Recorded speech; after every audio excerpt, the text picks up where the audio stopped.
Fala galera, beleza?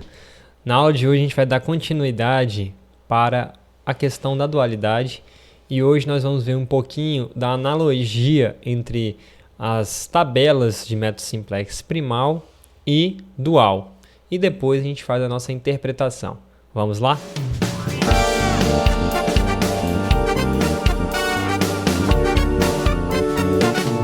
Então, como eu disse para vocês, a gente vai ver a analogia entre as soluções aí do primal e dual através daquela tabela dos coeficientes do método simplex.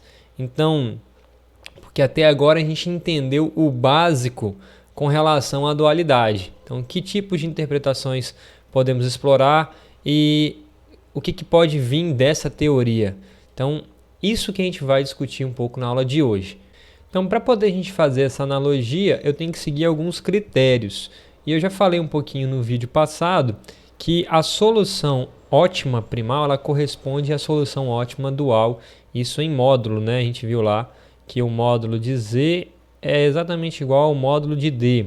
Bom, outro critério que a gente tem que obedecer é o seguinte, ó, o coeficiente da variável de decisão na função objetivo primal é o valor da variável de folga correspondente na solução dual.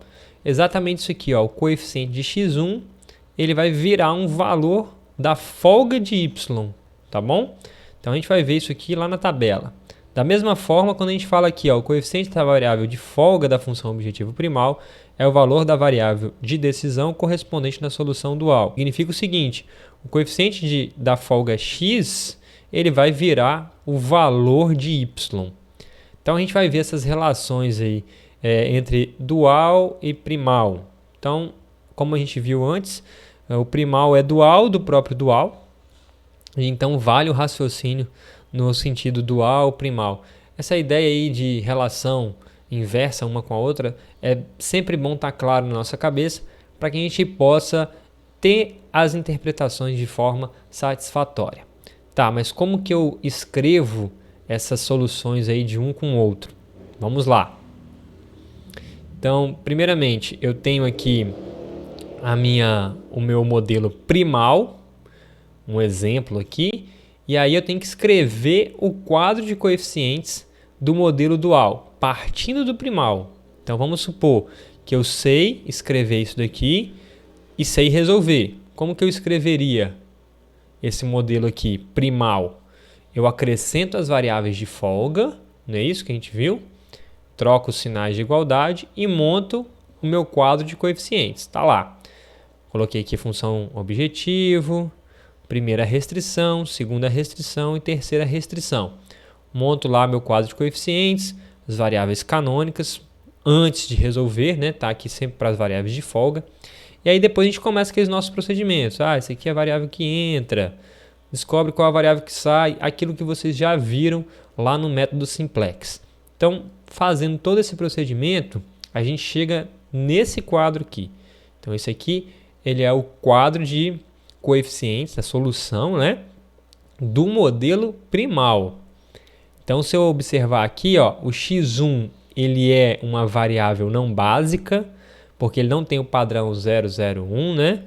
Então, ele vai ser igual a 0. Já x2 ele é básico, ele tem esse valor, 3,692, x3 também, 2,077, xf1 também, 4,231, já xf2 e xf3, eles têm valores atribuídos a zero para que o nosso valor de z fique otimizado aí em 13,615. Então, esse aqui é o nosso modelo primal, e agora, a partir desse modelo, a gente tem que escrever um modelo dual, tá bom? Então a gente tem que lembrar aqui, ó, que os coeficientes de x e eles vão virar valores de y de f i. Da mesma forma, os coeficientes de x f i vira valores de y i, tá bom? Essa relaçãozinha a gente vai ver na hora que for escrever ali no quadro. Então tem isso aqui de resposta, né? Que é um resumo aqui do modelo primal. Isso aqui tudo é primal.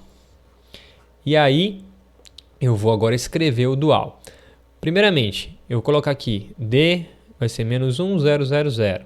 O que menos 1? Porque ele é o inverso do primal. Então, eu coloco um valor aqui negativo para ele. Primeira coisa que a gente tem que ver. Vou pegar aqui as variáveis básicas e não básicas, elas vão entrar aqui na função objetivo. Então, isso aqui entra na função objetivo. E aí a gente vai fazer as nossas analogias. Vai ficar aqui, ó, xi. Vou pegar o primeiro, xi vai ser x2. x2, ele está diretamente relacionado com quem? yf2. Então eu posso dizer que o valor de x2 é 3,692.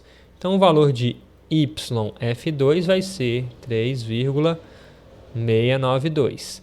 E esse camarada aqui, ele vai entrar exatamente nessa posição. Olha lá.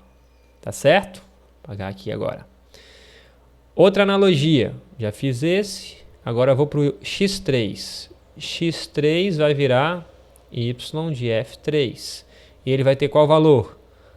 2,077. Então ele vai entrar nesse lugar aqui. Beleza? Tá lá. Sempre da função objetivo, esses caras.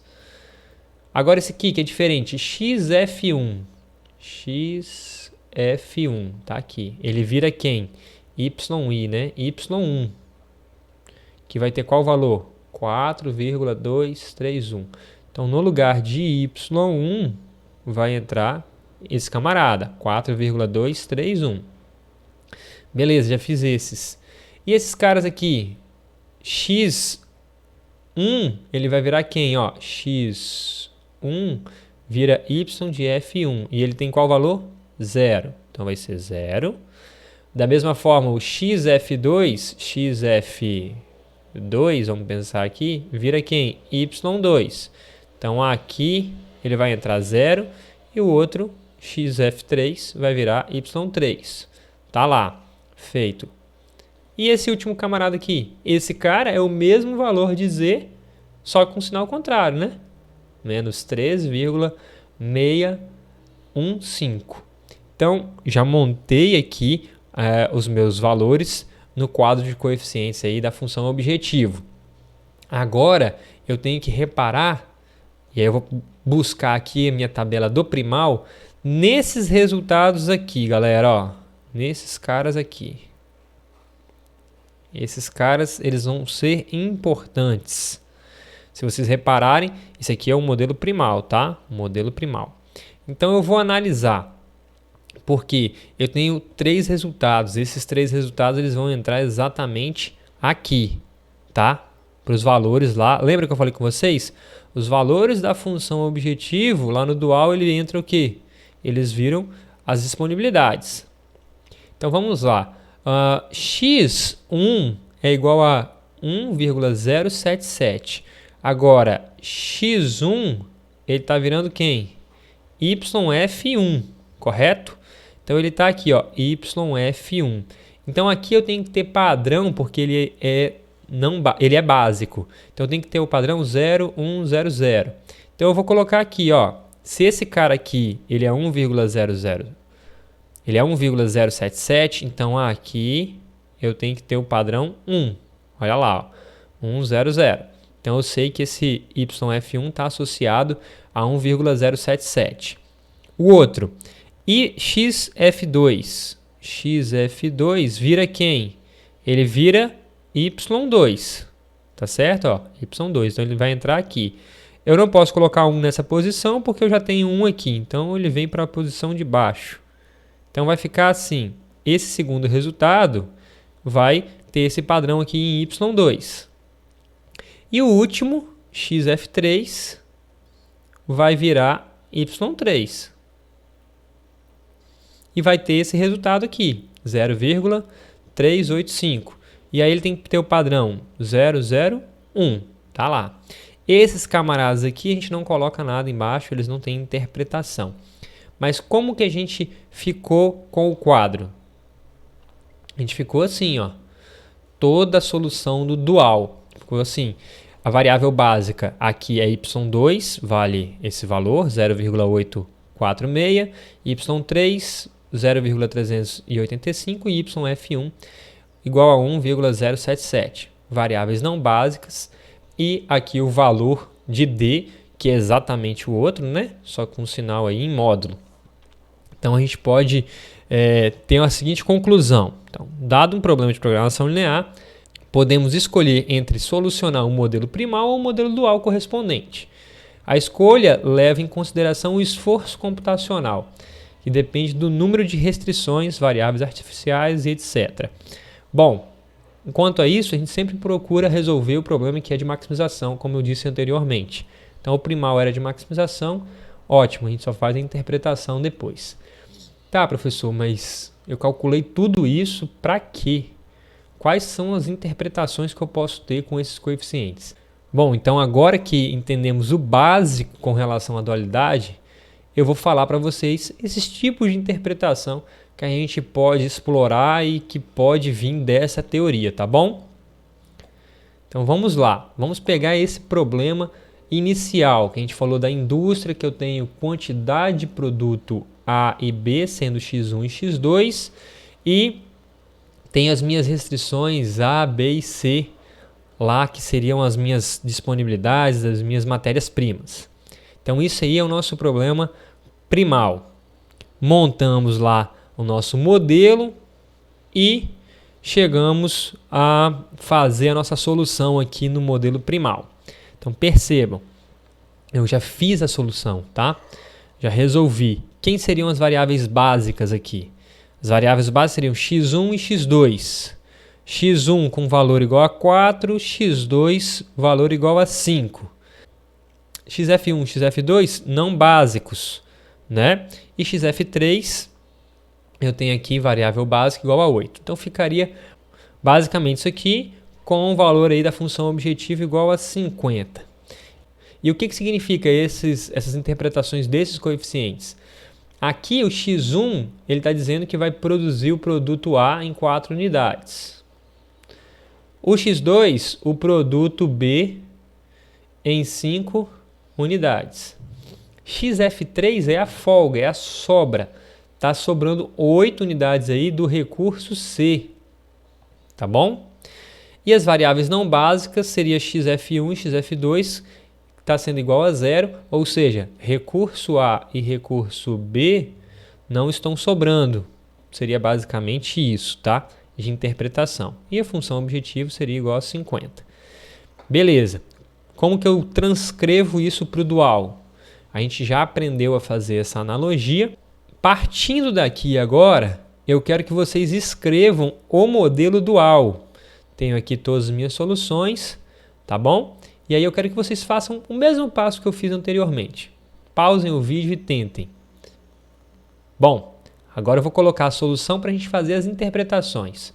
Ficaria assim o modelo dual, ó, sendo que y1 está sendo igual a 1, y2 igual a 4, e já y3 ele seria uma variável não básica, yf1 e yf2 também. Então ficaria com as variáveis básicas y1 igual a 1, y2 igual a 4 e não básica y3, yf1 e yf2. Tá, cheguei nisso daqui, o que eu posso interpretar? Eu posso ter essas interpretações, galera. Ó, você pode vender o recurso A em uma unidade, porque o valor dele de y1, lembra que era o valor do recurso? Então, você pode vender ele em uma unidade e o y2, que é o produto B, em 4 unidades monetárias, em R$4, vamos colocar assim, ó, e o recurso B em R$4 por unidade. No recurso C, a gente tem algumas interpretações. Uma interpretação poderia ser: você precisa de todo o estoque para produzir os produtos 1 e 2. Também pode ocorrer de não ter sobra do recurso C, e aí talvez não valha a pena você vender esse recurso, né? Uma outra interpretação aqui do recurso C, que a gente vai ver lá na frente, é que, por exemplo, eu tinha falado ali que sobra 8, né, de xf3, igual a 8. Mas por que a gente pode indicar não valer a pena a venda desse recurso? Porque se eu adquirir um pouco mais de recurso C, por exemplo, comprar mais 2 unidades e jogar isso aqui para 10, eu consigo talvez produzir mais produto A e produto B. e com isso minha lucratividade ficaria maior. Então, tem essa questão também, tá? Além disso, esse YF1 e YF2 igual a zero, caso você venda Y1 por 1, Y2 por 4 e não venda o Y3, você não tem sobra de recursos no seu estoque. Então pode indicar isso também. Então cada problema ele pode ter uma interpretação possível, tá certo? Mas essa interpretação econômica de venda de recurso, ou lá na frente a gente vai falar também sobre preço sombra, quanto que a gente pode adquirir ou vender mais do meu produto para maximizar ainda mais a minha venda ou pós-otimizar o meu resultado, tá certo? Então por hora vamos tentar ter essas analogias que a gente está vendo até o momento. Bom, vamos ver mais algumas outras interpretações possíveis, não atrelado a esse problema diretamente, mas algumas interpretações que a gente pode ter com esses casos que a gente viu do problema primal e dual. Então, eu tenho aqui 3 casos possíveis de análise econômica do dual. O primeiro caso, eu vou ler para vocês, é quando a variável de folga do problema primal ela é maior do que zero e a variável de decisão igual a zero. O que acontece? A gente pode indicar que nem todo recurso, representado pelas restrições aí funcional do modelo primal, está sendo consumido pelas atividades. Então, podendo haver sobra do recurso, que foi o que a gente viu anteriormente. O segundo caso seria quando a variável de decisão do dual ela é maior que zero e a variável de folga do primal é igual a zero. Então, nesse caso, todo recurso ele é consumido pelas atividades. Então, não vai ter sobra aí de recurso.